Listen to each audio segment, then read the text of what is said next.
কুস্তি বাহিনী যখন বাইতুল্লাহ শরীফকে ধ্বংস করার জন্য আসলো, কাবা শরীফকে ধ্বংস করতে যখন আসলো, আল্লাহ রাব্বুল আলামিন তাদেরকে ধ্বংস করে দিয়েছে।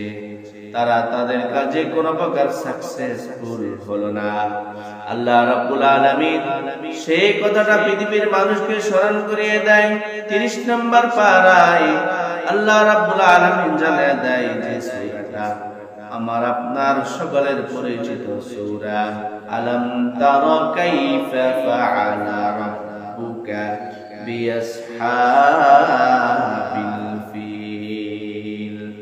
আপনি কি দেখেননি আপনার প্রতিপালক, আপনার পালনকর্তা কুস্তি বাহিনীর সাথে কিরূপ আচরণ করেছে, কুস্তি বাহিনীর সাথে কেমন আচরণ করেছে?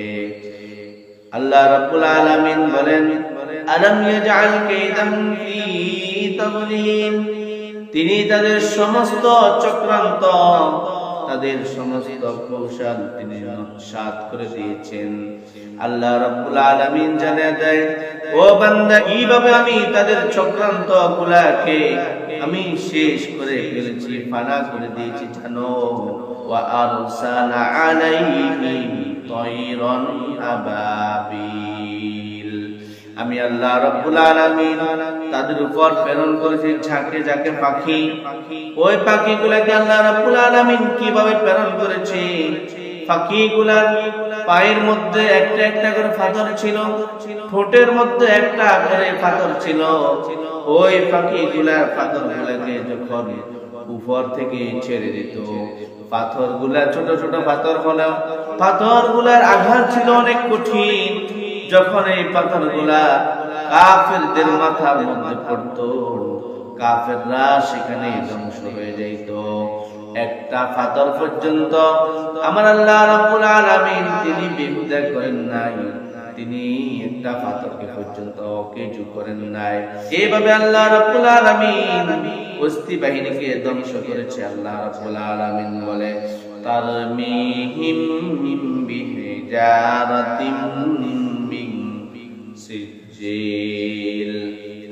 আমি আল্লাহ রাব্বুল আলামিন তাদের উপর পাথরের যে কঙ্কর এগুলো নিক্ষেপ করেছি। আল্লাহ রাব্বুল আলামিন বলে, ফাজআলাহুম কাআসফিন মাকুল।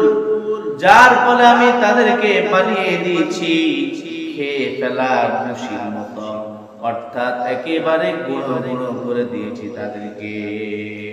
মুসলমান ভাইরা আমার, ওই বাইতুল্লাহ শরীফের মর্যাদার মধ্যে থেকে আরেকটি মর্যাদা হলো, কোন পাখি বাইতুল্লাহ শরীফের উপর দিয়ে উড়ে যায় না। বাইতুল্লাহ শরীফকে এমন এমন সম্মান করে, যখন কোন পাখি উড়ে আসে বাইতুল্লাহ শরীফ সামনে পড়ে যায়, তখন তারা মোড় কেটে নেয়, অপর পাশ দিয়ে তারা অতিবাহিত হয়। বাইতুল্লাহ শরীফের উপর দিয়ে তারা অতিবাহিত হয় না, বাইতুল্লাহ শরীফের উপর দিয়ে তারা যায় না।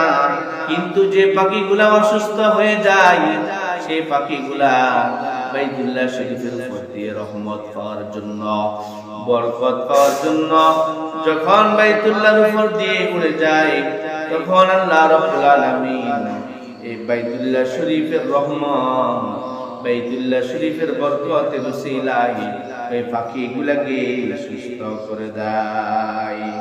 ওই বাইতুল্লাহ শরীফের আরেকটি মর্যাদা হলো, কোন মানুষ বাইতুল্লাহ শরীফকে দেখার সঙ্গে সঙ্গে যখন যে দোয়াটা করে, আল্লাহ রাব্বুল আলামিন সেই দোয়াটার সাথে সাথে কবুল করে নেয়। যারা বাইতুল্লাহ শরীফের মধ্যে বসে মাওলা পাকের নিকট কোন আরজি জানাবে, কোন প্রার্থনা করবে, আল্লাহ রাব্বুল আলামিন ওই বাইতুল্লাহ শরীফে বসে দোয়া করার কারণে সেই দোয়াটা ফিরিয়ে দেয় না, অর্থাৎ তিনি সেই দোয়াটা কবুল করেই নেয়। এরপরে গিয়ে বাইতুল্লাহ শরীফের যে মর্যাদা হলো, আল্লাহ রাব্বুল আলামিন বলেন, ওয়া মান দাখালাহু কানা আমিনা। যারা এই ঘরের মধ্যে প্রবেশ করবে তারা এই নিরাপদ হয়ে যাবে। অর্থাৎ বাইতুল্লাহ শরীফের এরিয়ার মধ্যে, বাইতুল্লাহ শরীফের যে বাউন্ডারি রয়েছে, ওই সীমানার মধ্যে যদি কোনো জঙ্গলি পশু প্রবেশ করে, ওই পশুটা নিরাপদ হয়ে যায়। ওই বাইতুল্লাহ শরীফ এমন নিরাপদের জায়গা, ওই ঘরের মধ্যে কোনো একটা মাছিও মারা যাবে না, একটা মশাও মারা যাবে না, কোনো মানুষের উপর আঘাত করতে পারবে না, কোনো মানুষের উপর আক্রমণ করতে পারবে না। এমন মর্যাদা সম্পূর্ণ বাইতুল্লাহ শরীফ। ওই বাইতুল্লাহ শরীফে যদিও নাকি কোনো চোর বাটপার খুনিও প্রবেশ করে যায়, তার উপর কোনো প্রকার আঘাত করা যাবে না। পৃথিবীর মাঝে এমন কিছু কাজ রয়েছে যে কাজগুলা বাইতুল্লাহ শরীফ বিরত হয় না। যেমন আমরা নামাজ পড়তে গেলে বাইতুল্লাহর দিকে ফিরে নামাজ পড়তে হয়। এরপরে যখন কোনো মানুষ হজ করতে যায়, হজ করতে গেলে বাইতুল্লাহর দিকে ফিরে হজ করতে হয়। এরপরে যখন কোনো মানুষ বাইতুল্লাহ জিয়ারত করতে যায়, জিয়ারত করতে হলে বাইতুল্লাহর সামনে থাকতে হবে। এমনকি যদি নাকি পৃথিবীর কোনো কাজ ওই বাইতুল্লাহ শরীফ ব্যতীত হয়েও যায়, কিন্তু বাইতুল্লাহ শরীফের এমন পাওয়ার, এমন মর্যাদা রয়েছে, ওই বাইতুল্লাহ শরীফে ছোট্ট একটা আমল করার বিনিময়ে আল্লাহ রাব্বুল আলামিন ওই আমলটাকে 1,00,000 গুণ পর্যন্ত বাড়িয়ে দেয়। যদি বান্দা বাইতুল্লাহ শরীফে 1 রাকাত নামাজ পড়ে, আল্লাহ রাব্বুল আলামিন তার নামাজকে 1,00,000 রাকাত নামাজের সওয়াবে পরিণত করে।